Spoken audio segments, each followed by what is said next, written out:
కాదే మీ పార్టీలో కొంతమంది ఇతర పార్టీలకు సంబంధించిన వాళ్ళు వచ్చి వాళ్ళు పొత్తులకు సంబంధించి ప్రయత్నాలు చేస్తున్నారు, వాళ్ళు అక్కడ బీజేపీ కూడా ఎదగకుండా చేస్తున్నారని అనమాట. ఈవెన్ పురంధేశ్వరి గారి గురించి మాట్లాడుతున్నట్లు. అదే నేను అన్నా, అదే ఇప్పుడు మా పార్టీలోకి వచ్చిన వాళ్ళు మాత్రం వాళ్ళ యొక్క పేరెంట్ ఆర్గనైజేషన్ కోసం పనిచేస్తారు, వీళ్ళ పార్టీలో వచ్చిన కాంగ్రెస్ వాళ్ళు మాత్రం వీళ్ళ పార్టీ కోసమే పనిచేస్తారు అన్నది ఎక్కడ తీరియో నాకు అర్థం కాదు. ఇప్పుడు మా వైపు అలా పనిచేస్తారంటే మీ వైపు కూడా అలా పనిచేస్తారు కదా. ఇప్పుడు కన్నబాబు గారు కొనసాగి ఏమన్నారంటే వైఎస్ఆర్ చెంచులు కూడా వైసీపీ అంటే వైఎస్ఆర్ చెంచులు కూడా పార్టీ అన్నారు. ఇప్పుడు ఆయన ఏంటో ఉన్నారు, ఇప్పుడు ఆయన మళ్ళీ కాంగ్రెస్ కోసం పనిచేస్తారా? ఇప్పుడు రామకృష్ణారెడ్డి మళ్ళీ ఎక్కడికి వెళ్తున్నారు, ఆయన కాంగ్రెస్ కి వెళ్తా అంటున్నాడు. అంటే ఏంటి, ఇప్పుడు అందరూ కాంగ్రెస్ వచ్చిన బ్యాచ్ అంతా మళ్ళీ కాంగ్రెస్ కి ప్రత్యక్షంగా పరోక్షంగా పనిచేస్తారనా? కాదు. ఇప్పుడు ఏంటి ఒక పాయింట్ చెప్పండి రవి గారు, ఒక పాయింట్ చెప్పండి. భారతీయ జనతా పార్టీలో కొంతమంది ఏమో ఇండివిజువల్ గా జనసేనతో కలిసి పోటీ చేద్దాం అనుకుంటున్నారు, కొంతమంది ఏమో టీడీపీతో కలిసి వెళ్ళాలనుకుంటున్నారు అనే ఒక ఇంప్రెషన్ నిజంగా కూడా బయట ఉంది. అటువంటి పరిస్థితి ఉందా పార్టీలో? డిఫరెంట్ ఒపీనియన్స్ ఉన్నాయా? అలాగే ఉండదండి. ఇప్పుడు మేము ఏం చేసినా దేశం ముందు పార్టీ తర్వాత వ్యక్తిగత చట్ట చివరని సిద్ధాంతం ఆధారంగా పనిచేసిన పార్టీ. కానీ ఒక పార్టీ కార్యకర్తగా ఈ రాష్ట్రంలో మేము 20 ఏళ్ల క్రితమే 20% ఓట్లు వచ్చి 98 ఎన్నికల్లో 20% ఓట్లు వచ్చి గణనీయమైన సీట్లు కూడా గెలుచుకుని ఒంటరిగా వెళ్ళి గణనీయమైన సీట్లు గెలుచుకున్న పార్టీని ఏదో రకంగా ఆ యొక్క స్థాయికి తీసుకురావాలి. అయితే మాటి మాటికి కరెక్ట్ సమయంలో బాగా ఉన్న సమయంలో 2014లో మోడీ గారు రావా, అలాగే పవన్ కళ్యాణ్ గారు జనసేన గారు మా తోడు వచ్చినప్పుడు అలాంటి సమయంలో పార్టీ ఎదిగే సమయంలో తెలుగుదేశం పార్టీతో పొత్తు పెట్టుకోవడం వల్ల పార్టీ మళ్ళీ 2014 నుంచి 2019కి వచ్చేసరికి మళ్ళీ పడిపోయింది. సో ఈ పొత్తుల కారణంగానే పార్టీ అధికారంలోకి రాలేకపోతుంది. పార్టీ యొక్క ఆలోచన విధానం అనుగుణంగా రాష్ట్రంలో ఒక నీతివంతమైన పాలన అందించలేకపోతున్నాం. భారతీయ జనతా పార్టీ యొక్క పాలన ఏ రకంగా నిబద్ధతగా పనిచేస్తారో, ఏ రకంగా కరప్షన్ లేకుండా పనిచేస్తారో అటువంటి పాలన రాష్ట్రంలో అందించలేకపోతున్నాం. మాటి మాటికి పొత్తులు ఉండటం వల్ల ఎవరికి ఉపయోగపడుతుంది? పొత్తుల్లో వచ్చే పార్టీకి ఉపయోగపడుతుంది, వాళ్ళు ముఖ్యమంత్రులు అవుతున్నారు.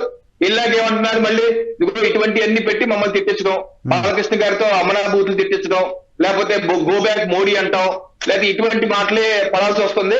వాళ్ళ యొక్క ఎజెండాలు ఇదిగో ఇటువంటి ధర్నాలు, ఢిల్లీకి వెళ్ళి ఇటువంటి ధర్నాలు చేస్తారు, వెళ్ళి కూర్చొని ఆఖరికి ఇమ్రాన్ ఖాన్ ను కూడా సపోర్ట్ చేస్తారు, ఇమ్రాన్ ఖాన్ ని సపోర్ట్ చేస్తారు, ఈ దేశ ప్రధానేమో తిడతారు. సో ఇటువంటి వ్యక్తులతో ఎంతకాలం పడతాం, ఇది వద్దలాగా అన్నది భావన అయితే పార్టీ కార్యకర్తల్లో ఉంది. ఏదైనా సరే పార్టీ ఇండివిజువల్ గా వెళ్ళాలి. అలాగే జనసేనతో పొత్తు అనుకున్నాం. ఇప్పుడు జనవరి 16, 2020లో ఆ 2020 జనసేనతో మేమున్నాం పొత్తులో, మేము టీడీపీ లేదు, మేమున్నాం పొత్తులో, మేము కలిసి వెళ్ళాం. ఆ రోజు మేము ఉమ్మడిగా చేసిన ప్రకటన ఏంటి, టీడీపీ వైసీపీ రెండు ఒకే తాటి ముక్కలు, అవినీతి ముక్కలు, ఈ జెండా వేరే ఎజెండా వేరేనా, వాళ్ళ యొక్క ఎజెండా ఒకటే, దోచుకో పార్టీ, ఈ పార్టీలు రాష్ట్రానికి ఉండకూడదు, మేము 2024లో ఒక ప్రత్యామ్నాయ శక్తిగా అని రాష్ట్ర ప్రయోజనాల కోసం, ఆ రోజు రాష్ట్ర ప్రయోజనాల కోసం ఈ యొక్క అవినీతి పార్టీని దూరం పెట్టాలని చెప్పి మేము ఇద్దరం ఒక మాట అనుకొని ముందుకు వెళ్తుంటే మధ్యలో మీరన్నట్టు వన్ సైడ్ లో తమ్ముడు వన్ సైడ్ లో స్టోరీ అని ప్రతిపాదన పెట్టింది ఎవరు? ఈ రోజు మా పొత్తుని డిస్టర్బ్ చేసి ఈ యొక్క కన్ఫ్యూజన్ తీసుకొచ్చింది ఎవరు? ఎవరు మీ పొత్తుని డిస్టర్బ్ చేసి కన్ఫ్యూజన్ తెచ్చింది ఎవరు? ఇప్పుడు చంద్రబాబు నాయుడు గారు మేము పొత్తులో ఉన్న పార్టీని వన్ సైడ్ లవ్ స్టోరీ ప్రతిపాదన పెట్టి నిదానంగా ఆయన వైపు వెళ్తాం మనం చూసాం కదా. ఇది పొత్తులో మేమున్న దాన్ని వాళ్ళు లాక్కున్నారు. సరే వారు వెళ్ళారు, వారి జనసేన వారి ఇష్టం, వారు వెళ్తారు, వారు స్వతంత్ర పార్టీ, ఎవరి మీద ఆధారపడిన పార్టీ, వాళ్ళు నిర్ణయం తీసుకుంటారు.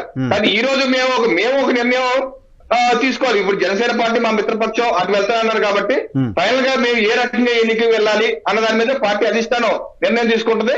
మాటికి తెలుగుదేశం పార్టీతో పొత్తులు వెళ్ళడం వల్ల పార్టీ నష్టపోయిన మాట వాస్తవం. కార్యకర్తలు ఏదైతే ఉంది అది ఏ రకంగా ముందుకు వెళ్తామని చూడాలి. అందుకని ఈ రోజు కూడా అన్ని స్థానాల్లో మేము సంసిద్ధంగా ఉన్నాం. కానీ మీరు చెప్తున్నారు తెలుగుదేశం పార్టీతో వెళ్ళడం వల్ల పార్టీకి నష్టం జరుగుతుందనే అభిప్రాయాన్ని మీరు వ్యక్తం చేస్తున్నారు. కానీ ఆంధ్రప్రదేశ్ రాష్ట్ర శాఖ మనం టీడీపీతో పొత్తులో వెళ్ళాలి అని తీర్మానం చేసి కేంద్ర నాయకత్వానికి పంపించింది, ఇలాంటి వార్తలు వచ్చాయి. అది పచ్చాబద్ధం అండి. నేను పదాధికారి, నేనున్న సమావేశంలో అటువంటి ప్రతిపాదన నేను చేసుకోలేదు. ఏదైనా సరే కేంద్ర నిర్ణయం తీసుకుంటది. కాకపోతే మనం ఆంధ్రాలో ఒక్కసారి, కేంద్రంలో మరొకసారి బీజేపీ సర్కార్ అనే తీర్మానానికి అన్న స్లోగానికి మేము తీర్మానం చేశాం. ఆ రకంగా ఎవరి కోసం వెయిట్ చేయకుండా మనం ముందుకు వెళ్ళాలి, ఒక అడుగు ముందుకు పడిపోవాలని తీర్మానం చేసుకున్నాం.